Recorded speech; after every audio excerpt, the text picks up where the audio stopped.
Hello friends, welcome to साहस of technologies. दोस्तों, जैसा कि सीरीज के पिछले वीडियो में हमने style URL and style URLs के बारे में देखा, जो कि एक मेटा डेटा है कंपोनेंट डेकोरेटर का। हमने उसका एग्जांपल करके देखा, तीनों में डिफरेंस देखा, उनके प्रायोरिटी के बारे में बात किया। आज के वीडियो में हम बात करेंगे प्रिजर्व वाइट स्पेसेस के बारे में, जो कि 19 में as a metadata use होता है। इसका बेनिफिट क्या है? बहुत ही छोटा सा कंसेप्ट है, लेकिन बहुत ही काम का कंसेप्ट है, इसलिए इसको अच्छे से समझिएगा और इसको आप यूज कर सकते हैं। अगर नहीं पता है तभी आप कर सकते हैं, लेकिन बहुत सारा कस्टम कोड लिखना पड़ सकता है जिस काम के लिए है। लेकिन अगर इसके बारे में पता है तो एक लाइन का कोड से आप उस चीज़ को सॉल्व कर सकते हैं। कैसे करेंगे, इसका काम क्या है, इस चीज़ को समझिए। देखिए, अगर आपने कहीं भी कोई स्पेस दे रखा है किसी भी एलिमेंट के बीच में और स्पेस नहीं दिख रहा है, तो आप उसके लिए प्रिजर्व वाइट स्पेस ट्रू लिख करके as a component metadata लिख करके उस स्पेसेस को शो कर सकते हैं, जो डिफ़ॉल्ट स्पेसेज होता है। फॉल्स करेंगे तो नहीं दिखेगा, ठीक है। रिमूव कर देगा सारे स्पेसेज को, जिस स्पेस को नहीं दिखाना चाहते हैं। अगर ट्रू करेंगे तो स्पेसेज को दिखा देगा, ठीक है। तो कैसे करेंगे इसको यूज करके हम चलिए आप लोग को दिखाते हैं। बहुत ही काम का कंसेप्ट है, इसलिए इसको अच्छे से प्रैक्टिस करके समझ लीजिएगा। अगर कोई डाउट होगा तो कमेंट जरूर करिएगा।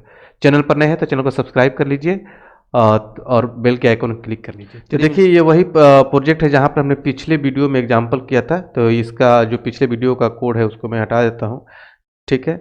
और यहाँ पर हम इसको ऐसे कर देते हैं, ठीक है। अब सपोज करिए कि हमारे पास HTML पर ऐप कंपोनेंट HTML पर यहाँ पर मैं कुछ बटन लेता हूँ, बटन ऐड, इसको भी मैं हटाता हूँ। बटन ऐड, देखिए मैंने स्पेस डाल दिया, एक और बटन ले लिया, सब ट्रैक डाल देता हूँ, स्पेस, एक और बटन, मल्टीप्लाई, एक और स्पेस, एक और बटन और डिवीजन मैंने कर दिया, सेव किया। अब चलते हैं ब्राउजर पर और आपको दिखेगा कि जो बटन्स हमने लिए थे और जो स्पेस दिए थे वो स्पेस नहीं दिख रहा है। और आपसे बोला जाए कि स्पेस लेकर आओ आप, तब क्या करेंगे? या तो मार्जिन सेट करेंगे, या फिर एड्रेट, या फिर जो NBPS होता है उसको सेट करेंगे।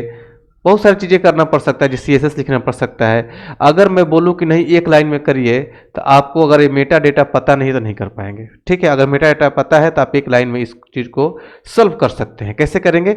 बस आपको बस कंपोनेंट पर जाना है और यहाँ पर एज ए मेटा डेटा लिखना है, प्रिजर्व वाइट स्पेसेस ट्रू। जैसे ही लिखेंगे तो ये स्पेस जो है आपके पास दिखने लगेगा। आपके इस पेज पर जो भी स्पेस डिफॉल्ट था, देखिए स्पेस आ गया, ठीक है। अब यहाँ पर मान लीजिए कि यहाँ पर हमने ट्रू लिखा है तो दिखने लगा। आप फॉल्स लिखेंगे तो नहीं दिखेगा, ठीक है। फॉल्स लिखेंगे तो नहीं दिखेगा, स्पेस गायब कर दिया। ट्रू लिखेंगे तो क्या हो जाएगा? स्पेस आ जाएगा। सेव करेंगे और स्पेस दिखने लगेगा। ये डिफॉल्ट स्पेसेस को दिखाता है। सपोज करिए कि हमने यहाँ पर बहुत सारा स्पेस दे दिया, तो क्या इतने सारे स्पेसेस को दिखाएगा? देखिए, नहीं। डिफॉल्ट स्पेस जितना होता है उसी स्पेस को ये दिखा देगा। इसको नहीं पता है कि आपने कितना स्पेस दिएगा। अगर उतना सारा स्पेस दिखाना है तो आप उसके लिए अलग से कोड लिखेंगे।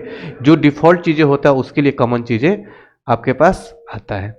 तो ये होता है प्रिजर्व वाइट स्पेस। देखिए, मेटा डेटा जो होते हैं किसी भी कंपोनेंट का, तो बहुत ही काम देखिए, बहुत सारे लोगों को बहुत सारे मेटा डेटा के बारे में पता नहीं है, लेकिन मेटा डेटा अगर आपको पता है तो आपका काम ये आसान कर देते हैं। ऐसा नहीं कि मेटा डेटा का नॉलेज नहीं है तो आप काम नहीं कर पाएंगे एंगुलर में, आप कर लेंगे, लेकिन उतने सहूलियत से नहीं कर पाएंगे जितना कि जिसके पास मेटा डेटा का नॉलेज है। आप देखिए कितना इजीली हमने कर लिया। बहुत सारे ऐसे मेटा डेटा होते हैं जो एप्लीकेशन में परफॉर्मेंस को इंक्रीज करते हैं, ठीक है। इस तरह के कंसेप्ट को हम यहाँ पर सॉल्व करते हैं। तो वही चीज़ हमने यहाँ पर लिख रखा है। बहुत छोटा सा कंसेप्ट है, लेकिन बहुत ही काम का। इस चीज़ को अच्छे से याद रखिएगा।